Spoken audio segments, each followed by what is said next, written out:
Betty has always considered herself a strong woman. At the age of 29, she has achieved everything on her own. A successful career, her own apartment, self-confidence. Her life went on exactly until she fell in love with Thomas. They met at a charity event, and from the very first minutes, they felt that they were connected by something more than just sympathy. But Thomas had a mother, Madeleine Taylor, and this woman became Betty's worst nightmare. That day, Betty had prepared carefully. A modest but elegant dress, exquisite perfumes, and a well-thought-out hairstyle. She was worried, because meeting the mother of a loved one is always a test. Madeleine Taylor received her coldly.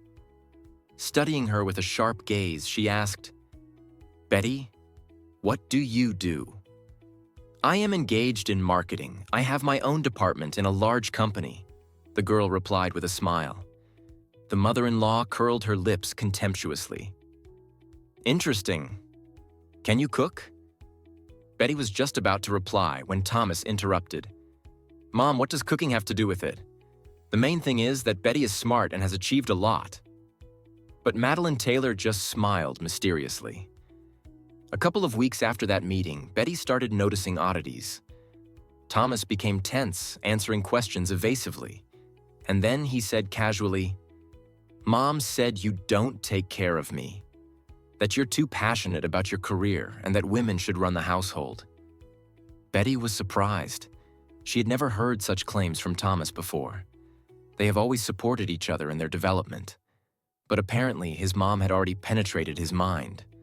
Further, worse. One day, Madeleine Taylor invited Betty to a friendly dinner. She cooked a complicated dish, supposedly according to a family recipe. During the meal, the mother-in-law suddenly said, "It's a pity that some women have no taste in food." Apparently, taste is something that one is born with. Betty restrained herself. She didn't want to ruin the relationship. But a week later, she found out that Madeleine Taylor had told Thomas that his girlfriend did not respect the traditions of the family. But the worst happened later. One day, Thomas asked Betty to move out of her own apartment. It turned out that Madeleine had convinced him that a real man should provide for a woman, and if Betty didn't agree to move in with him, it meant she was selfish. Betty refused. Then Madeleine Taylor went ahead and set a trap for her. She faked the theft of the family jewels and blamed it on Betty.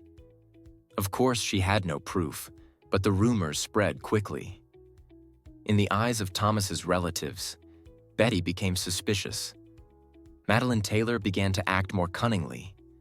She invited Thomas to a meeting with one of the worthy girls from their circle. This new acquaintance turned out to be a professional actress and deftly played the role of an ideal future wife. Betty found out about this through a friend. But Thomas, being influenced by his mother, had already begun to doubt their relationship. Betty wasn't weak. She decided to strike back. She found out that Madeleine Taylor had been hiding an unpleasant secret for a long time.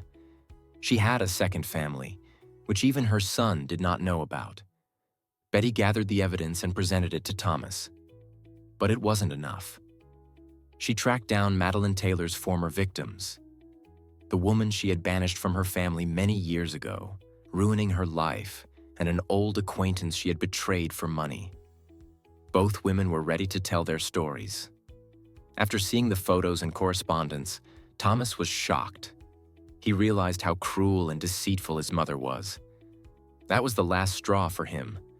He broke off all relations with her, and Betty left, preserving her honor. Soon she met a man who really respected and supported her. A few months later, Betty felt that her life was finally getting back on track. She moved to another apartment, changed her job to a more promising one, and began studying psychology. After understanding Madeleine Taylor's manipulations, she decided to help other women in similar situations. Meanwhile, Madeleine Taylor couldn't accept defeat. She tried to regain her son's trust, but Thomas no longer allowed her to influence his life. He realized that his mother had been destroying his relationship for a long time and made a firm decision to stay away from her. But her situation has also worsened. Angry relatives turned their backs on her, and rumors of her intrigues spread far beyond the family. Her second family found out the truth, and her youngest daughter refused to communicate with her. One day, Betty accidentally met Thomas on the street. He looked tired, but calm. They talked, and Thomas confessed, "I was blind, Betty." "I'm sorry," Betty smiled. "The main thing is that you understand it. Forgiving or not is not important. Live your life." After that, their paths parted completely. Betty met a man who respected her boundaries, and Thomas began a new path, free from maternal tyranny. And Madeline Taylor was left alone, realizing that her intrigues eventually led to the complete collapse of her family. Her pride did not allow her to ask for forgiveness, but inside she knew that her punishment was to live with the knowledge that she had lost everything.